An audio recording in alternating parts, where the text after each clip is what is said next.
Hey, what's going on, guys? So, the Tigers finally ended the Anibal Sanchez sweepstakes. And let me tell you something. This whole thing with Anibal Sanchez, this was like a merry-go-round last night on Twitter. It was first reported by Bob Nightingale of the USA Today that Anibal Sanchez was going to sign with the Chicago Cubs for 5 years, $75 million. But oh wait, here comes why Twitter is just a cluster sometimes. So, it was reported Sanchez was going to be on in Chicago, and then a few minutes later, John Heyman tweeted that Sanchez hadn't signed yet. There was reports that it was just it was just talk, some serious discussion, and he said that his agent said that the Tigers are very much still in it. It was just between the Cubs and the Tigers. So he gave the Tigers the chance to match the Cubs' 5-year, $75 million offer, and obviously, he's going to want to go to the Tigers over the Cubs because the Cubs are definitely not in the same situation as the Tigers are. They're rebuilding. But there was a great picture tweeted last night by MLB Memes that, or by a guy on Twitter. His name's Not Buster Only, and this guy tweets really funny stuff. He's like, Anibal Sanchez is a Tiger all of 3 months, gives the Tigers a chance to match offer. Josh Hamilton is a Ranger for 5 years, and he gives the Rangers no chance to match offer, which I thought was hilarious. And everyone already knows Hamilton went to the Angels. But so he was supposed to make his decision last night. He never did. And then when I woke up this morning, it was said that he signed a 5-year, $80 million deal because the Tigers had matched his offer and said supposed bumped up, which they did to $80 million for 5 years. So what the deal is now is so he signed for 5 years, $80 million. And I think the whole thing with the Cubs last night was he was trying to get his contract done quicker. There was no movement whatsoever since the end of the postseason. You heard the Tigers were going to offer him 5 years, $49 million or something like that. 4 years, $49 million, and his agent said to Dave Dombrowski and Tigers ownership that would be an insult to offer his client something that low, because you got to think on this free agent market. Greinke got 147 million. Pagan got 4 years, 40 million. Napoli got, I think, 2 years, 39 million. Victorino got a pretty big deal. I think he's making 13.5. Look at Joe Blanton. There's been very few steals on this free agent market. I think Herron and McCarthy have been the best 2 steals so far.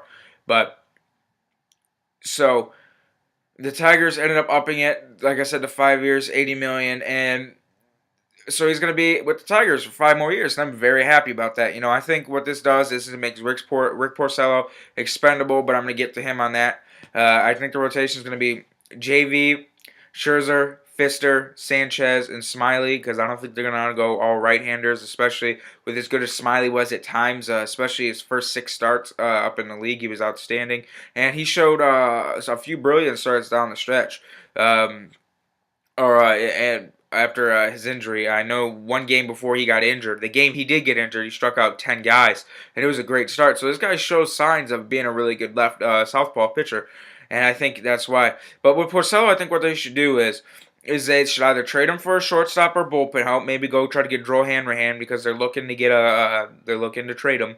Try to go get Drew Hanrahan, or try to get him, trade him for a shortstop, because Porcello does have some value. National League teams really want him because it makes sense. You bring him to a National League club that has a good defense behind him, and he has the DH now to get out, so that'll help his numbers or no DH and then NL so they'll have to face a pitcher. That'll help him give easy outs to help keep from the big innings happening. So that'll be good for him. And also, it's just not working out on the Tigers really. He hasn't had a good year since 2009 when his middle infield was Adam Everett, Placido Polanco, and those 2 guys got everything. Rightfully so. That's why his numbers have gone up. I mean, Peralta, he gets the balls that are hit to him, but he has no range. He has a hard time turning double plays. And Fonte played bad defense for us down the stretch.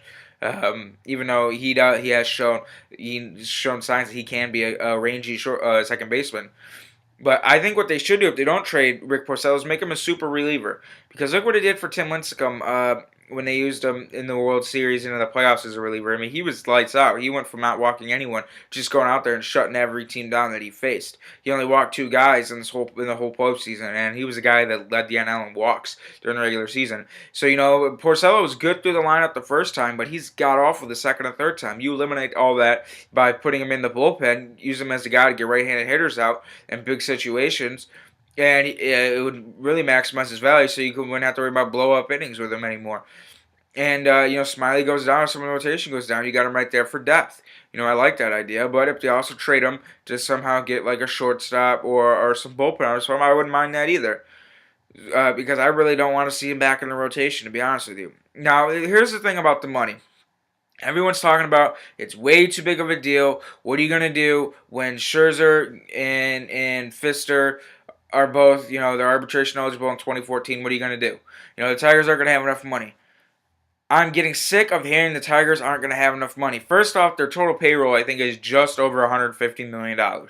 The threshold I think is $189 million or $200 million for the luxury tax. We didn't have enough money to go get Prince Fielder. What happened? Tigers signed Prince Fielder. They didn't have enough money to go get an expensive outfield bat. They got Torrey Hunter, $13 million a year.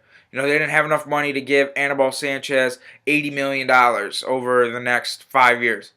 Look what they did. I'm so sick of people saying that the Tigers don't have enough money to re-sign these guys when, one, they have plenty of leeway before they hit the luxury tax. Two, you're not Mike Ilitch. None of us know how much money Mike Ilitch has. And obviously it's a lot of it. If he owns Joe Serena on the Red Wings, he owns Comerica Park, he owns a Fox Theater, I think he owns Chuck E. Cheese, he owns Little Caesars. This dude is a billionaire. He's probably worth $3 or $4 billion. His whole franchises. Don't sit here. He's trying to dump $650 million into the city of Detroit for an entertainment district just to bring up the city. And you're gonna sit and people are just gonna say that the Tigers aren't gonna have enough money to re-sign these guys. BS. BS. None of you guys are Mike Ilitch, and the Tigers weren't supposed to have enough money to replace Victor Martinez, the bat. They replaced him. They got Prince Fielder. They weren't supposed to have enough money for Torrey Hunter, that deal. They have enough money. There's any question of the Tigers being able to afford anyone over the last 2 years, that should have been gone and out the window after they signed Prince Fielder, when they signed him to a contract worth over $200 million. I'm sorry. And for people to sit here, Tiger fans sit here and cry and go, well, he's making more money than Justin Verlander. No one should be making more money than Justin Verlander. I was saying that at first, but after you really think about it, Justin Verlander signed an extremely team-friendly deal, just like Jared Weaver did with the Angels. It's a very team-friendly deal that helped the Tigers in the long run because he really wanted to stay here. And I think, again, Verlander next year is going to work out a new contract extension before he even comes close to free agency. And it's going to be a team-friendly contract again because he really wants to stay here. But they don't realize that this was the free agent market. This market this year was so sky high because of the class of free agents was not that good. Zach Greinke was the best pitcher. What does that tell you? I mean, I'm not discrediting Greinke that he's not a good pitcher, but on a lot of times, if you'd come out and some other times with other free agent classes, Greinke wouldn't have been the number one pitcher on the free agent market. He just wouldn't have. So he had the command of everyone to get the $147 million deal, and also the Dodgers paying anyone anything. They probably were asking Bud Selig if they could have a fourth outfielder in the field just so they could sign Josh Hamilton so no one else could have him. So for people who sit there and cry about he's making more money than Justin Verlander and the deal's way too high, that was the market this year. Sanchez originally wanted $90 million, $100 million for 5 years. He was smoking, he was on something, he was smoking something because he damn sure wasn't going to get that from the Tigers or anyone. And for him to take $80 million is fine. I was earlier I said I didn't want any higher than $70 million, but whatever, at $80 million, you get him for 5 years. Your strengths up the rotation. Your 1 through 4 is absolutely stacked on your team because last year those 4 guys were absolutely awesome, especially Sanchez down the stretch in the postseason. He had a 1.77 ERA in the postseason, so the guy can pitch in big games and get it done. So people just need to stop crying about him making more money than Verlander. It was the market. What were you going to do? The prices have gone up for pitching. Just think about it. Verlander and Weaver each signed contracts under $80 million.